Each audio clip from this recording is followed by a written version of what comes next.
Hello everyone, welcome to Tejas career academy. Guys, आज है 10th of March और आज हम देखेंगे इंपॉर्टेंट करंट अफेयर के क्वेश्चंस को।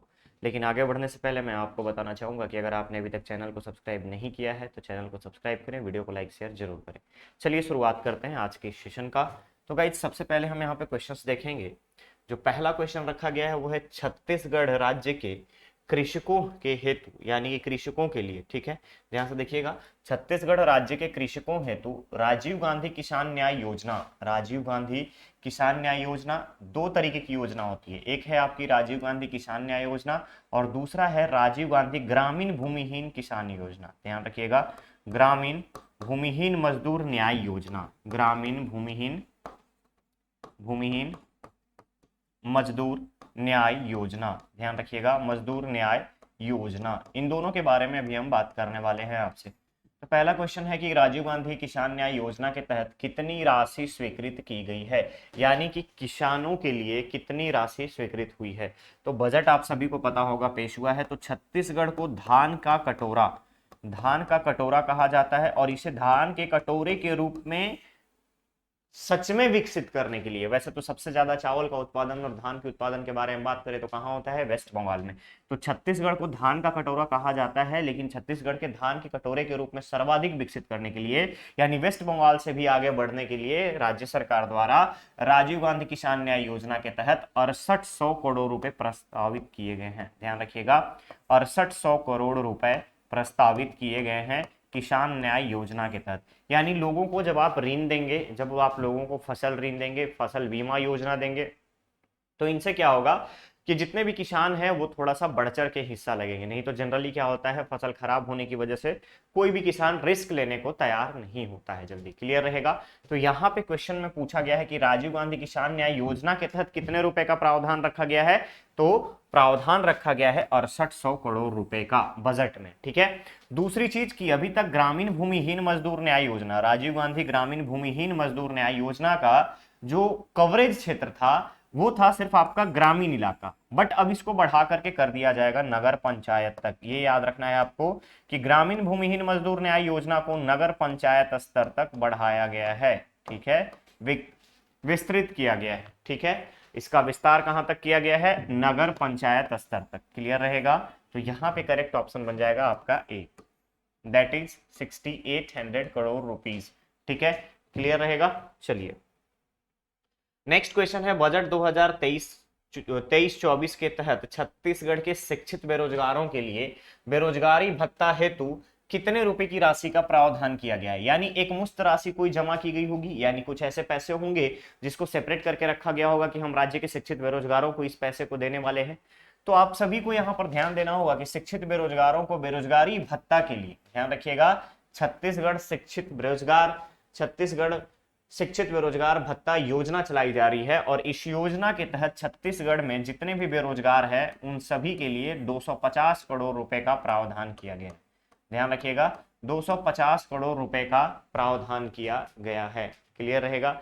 इसके अलावा अगर आप देखेंगे तो आपको याद रखना होगा कब से दिया जाएगा। तो इसकी शुरुआत अभी होने वाली है नए वित्तीय वर्ष में, दैट इज 1 अप्रैल से। और 1 अप्रैल से जब इसकी शुरुआत की जाएगी तो कब तक दी जाएगी, तो याद रखिएगा 2 वर्ष तक मैक्सिमम, 2 वर्ष तक मैक्सिमम। ठीक है, इसके लिए योग्यता क्या है, परिवार की आय 2.5 लाख रुपए से कम होनी चाहिए। ठीक है, 2.5 लाख रुपए से कम होनी चाहिए, तभी आप इस कैटेगरी में आएंगे, अदरवाइज आपको नहीं। यहां पर किसी भी तरीके का वर्ग विश्लेषण नहीं किया गया है। यानी कि कोई भी ऐसा व्यक्ति जिसके पारिवारिक आय 2.5 लाख रुपए से कम है 1 साल की, उन सभी को 2500 रुपए प्रति माह की दर से, 2500 रुपए प्रति माह के दर से 2 साल तक बेरोजगारी भत्ता राज्य सरकार की तरफ से दिया जाएगा।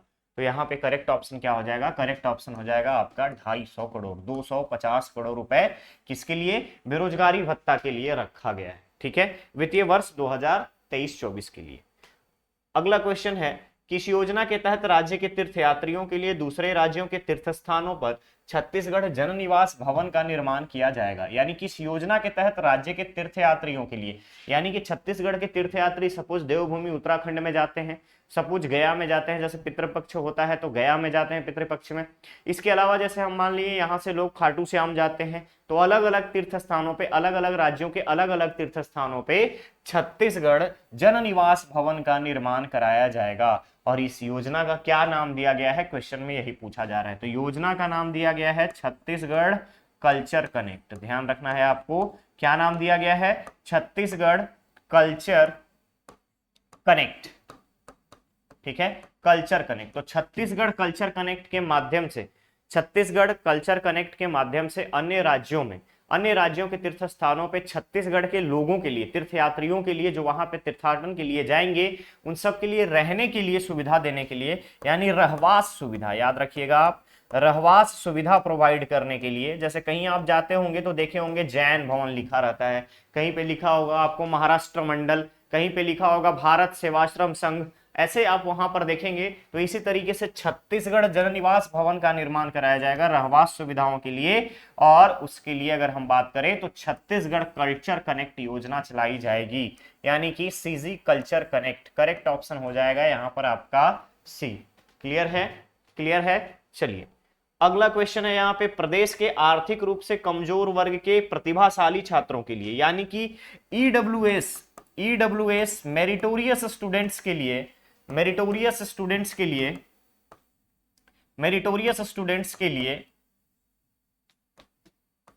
स्टूडेंट्स के लिए शोध कार्य में यानी रिसर्च वर्क में सहायता प्रदान करने हेतु कौन सी योजना लॉन्च की गई है।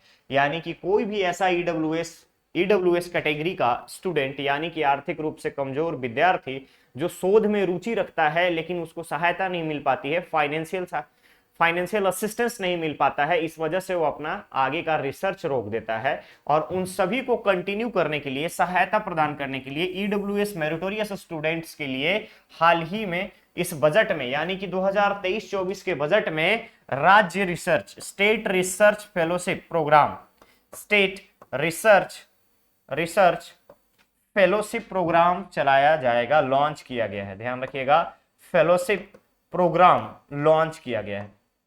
ठीक है, प्रोग्राम लॉन्च किया गया, यानी जितने भी मेरिटोरियस स्टूडेंट होंगे उनको राज्य रिसर्च फेलोशिप योजना के तहत राज्य सरकार के द्वारा फाइनेंशियल असिस्टेंस, वित्तीय सहायता प्रोवाइड किया जाएगा। क्लियर रहेगा, क्लियर रहेगा।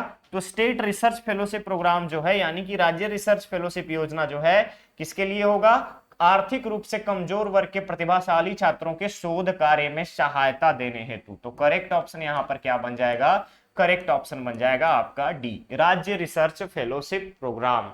ठीक है, चलिए नेक्स्ट क्वेश्चन है, राज्य के किस जिले में मानसिक रोगियों के लिए मनोचिकित्सालय की स्थापना की जाएगी।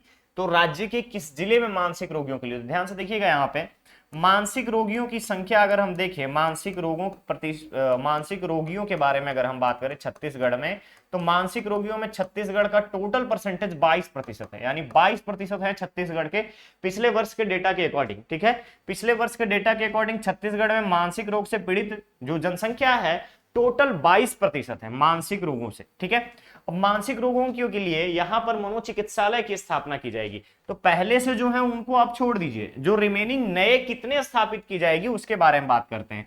तो बजट में दो नए मनोचिकित्सालय, ठीक है, 2 नई मनोचिकित्सालय ओपन करने की बात कही गई है, स्थापित करने की बात कही गई है। ठीक है, चिकित्सालय खोलने की बात कही गई है, और इसके लिए 2 करोड़ रुपए का बजट में प्रावधान किया गया है। 2 करोड़ रुपए बजट में प्रावधान किया गया है। कहां कहां पे ओपन होगा, तो एक आपको सरगुजा जिले में अंबिकापुर, ध्यान रखिएगा, सरगुजा जिले में अंबिकापुर, और दूसरा रायपुर में। ध्यान रखना है आपको, पहला आपको सरगुजा और दूसरा जो है आपका रायपुर में खोला जाएगा। क्लियर रहेगा। इसके अलावा आपको और भी याद रखना है कि बजट में ही सेंटर ऑफ एक्सेलेंस रायपुर में स्थापित किया जाएगा। इसके अलावा पशु रुग्णावास की अगर हम बात करें तो उसके लिए दतरेंगा में, रायपुर के दतरेंगा में रुग्णावास की अगर हम बात करें तो दतरेंगा में रुग्णावास स्थापना की जाएगी। ठीक है, रायपुर में। तो यहां पर क्वेश्चन था कि मनोचिकित्सालय की स्थापना की जाएगी किस जिले में, तो आप अगर देखेंगे तो यहाँ पे सिर्फ सरगुजा का ऑप्शन है, तो करेक्ट ऑप्शन यहाँ पर सरगुजा हो जाएगा।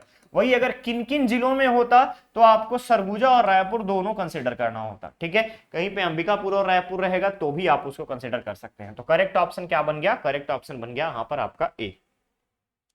नेक्स्ट क्वेश्चन है, विगत वर्ष की तुलना में सकल राज्य घरेलू उत्पाद में प्रचलित भाव पर कितने प्रतिशत की वृद्धि दर्ज की गई।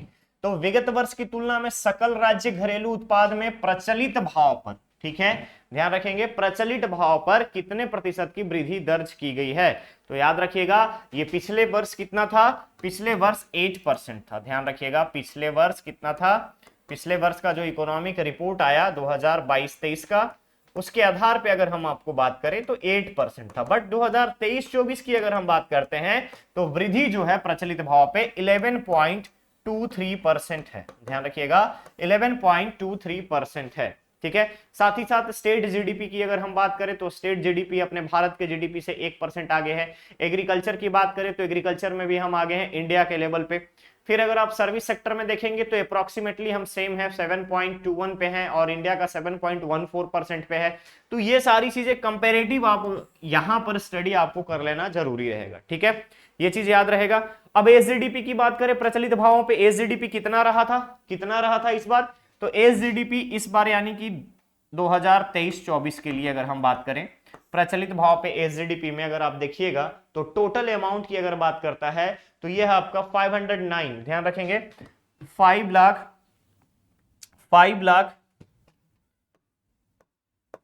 जस्ट 1 मिनट,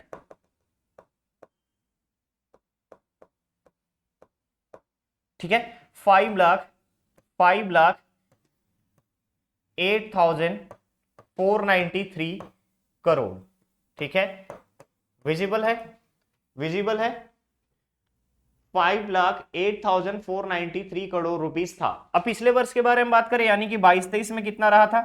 तो 22-23 की जब बात आएगी, 22-23 की बात जब आती है तो यहां पे ये टोटल था 4,57,608 करोड़। कितना था, 4,57,608 करोड़ रुपए था, ठीक है, टोटल अमाउंट के बारे में। अगर यहाँ पे अमाउंट के बारे में बात की जाए, परसेंटेज में अगर आप देखेंगे तो 8% एंड 11.23 रेस्पेक्टिवली।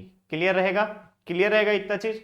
आगे बढ़े तो यहां पे करेक्ट ऑप्शन क्या बन जाएगा, करेक्ट ऑप्शन बन जाएगा आपको 11.23%, ठीक है, 11.23%। ओके, करेक्ट ऑप्शन जो होगा वो होगा आपका बी, ठीक। चलिए आगे बढ़ते हैं नेक्स्ट क्वेश्चन पे। दूसरा क्वेश्चन है, वर्ष 2023-24 के बजट के अनुसार क्षेत्रवार व्यय, पहली चीज देखेंगे सेक्टर वाइज एक्सपेंसेस सर्वाधिक किस क्षेत्र में निर्धारित किया गया है। तो क्षेत्रवार सर्विस में अगर हम देखें यहां पर यानी कि एरिया वाइज सबसे ज्यादा एक्सपेंशन किसमें होगा, एक्सपेंडिचर किसके लिए निर्धारित किया गया है। तो सबसे पहले अगर हम बात करें यहाँ पे तो सामाजिक सेवा, ध्यान रखिएगा सामाजिक सेवा का नाम सबसे पहले आता है। सामाजिक सेवा में सबसे पहले जो खर्चा निर्धारित किया गया है वो है 41% का, ठीक है, 41% जो है सामाजिक सेवा में लगाया जाएगा। और सामाजिक सेवा में अगर आप देखेंगे तो सामाजिक सेवा के बाद आ जाता है आपका इकोनॉमिक सर्विस, दैट इज आर्थिक सेवा।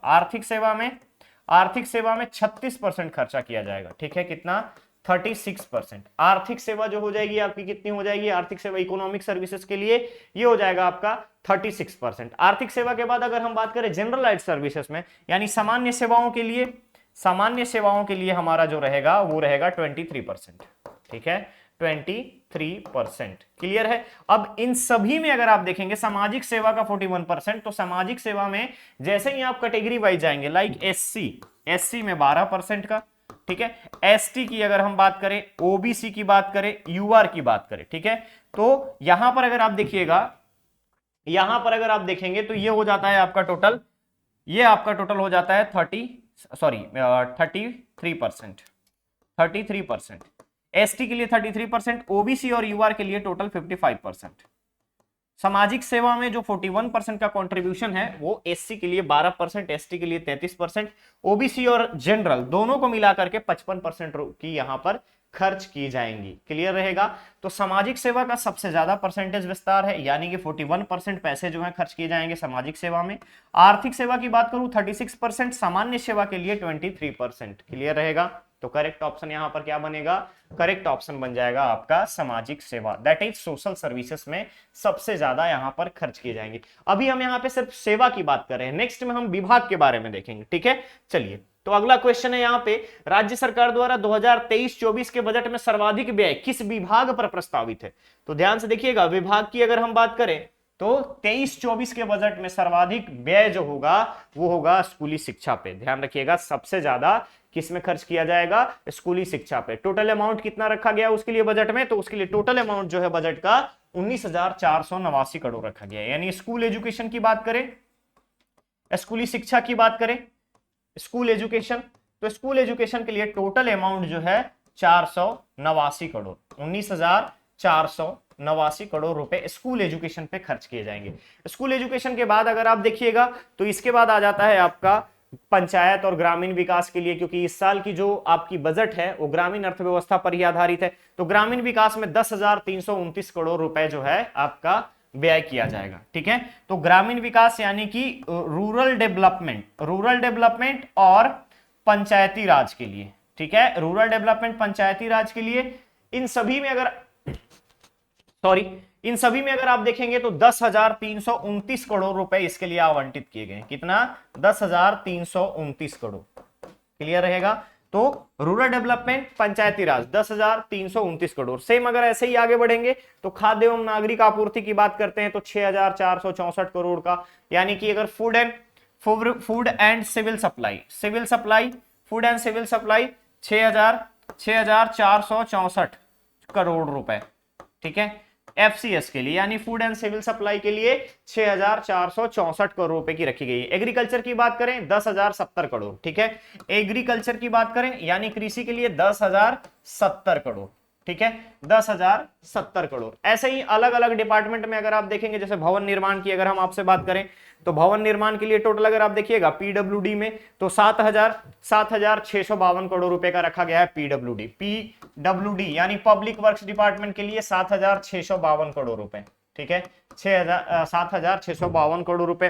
फिर ऐसे ही अगर आप देखेंगे पब्लिक हेल्थ और फैमिली वेलफेयर की बात करें तो उसके लिए 5,497 करोड़, किसके लिए, public health and family welfare, इसके लिए 5,457 करोड़ रुपए, ठीक है, 5,457 करोड़ रुपए इसके लिए अनुमानित किया गया है, प्रस्तावित है, रखा गया है। वैसे ही अर्बन एरिया डेवलपमेंट की बात करें, अर्बन एरिया डेवलपमेंट डिपार्टमेंट की अगर बात करें तो यहां पर टोटल खर्चा जो रखा गया है वो 5,361 करोड़ का रखा गया, यानी अर्बन एरिया डेवलपमेंट डिपार्टमेंट के लिए 5,671 करोड़ रखा गया है, ठीक है। ऐसे ही हर चीज के लिए डिफरेंट सेक्टर्स में डिफरेंट डिपार्टमेंट्स के लिए अलग अलग अमाउंट अलॉट किया गया है। तो यहां पे करेक्ट ऑप्शन क्या होगा, सर्वाधिक व्यय किस विभाग पर प्रस्तावित है, तो वो होगा आपका स्कूली शिक्षा, दैट इज ऑप्शन डी, ठीक है, स्कूल एजुकेशन। इसी के तहत अगर आप देखेंगे तो 101 नए आत्मानंद इंग्लिश मीडियम स्कूल, ठीक है, Swami Atmanand English medium school की स्थापना की जाएगी। क्लियर है, क्लियर रहेगा। चलिए, तो करेक्ट ऑप्शन यहां पर बनेगा आपका डी। नेक्स्ट क्वेश्चन है, ऑल इंडिया यूनिवर्सिटी चैंपियनशिप के लिए राज्य के कितने खिलाड़ियों का चयन किया गया है। तो पहले आपको पता होना चाहिए ऑल इंडिया यूनिवर्सिटी चैंपियनशिप कहां पे हो रहा है, जौनपुर यूपी के लिए, ध्यान रखना आप, जौनपुर यूपी, उत्तर प्रदेश के जौनपुर में, ठीक है, क्लियर रहेगा।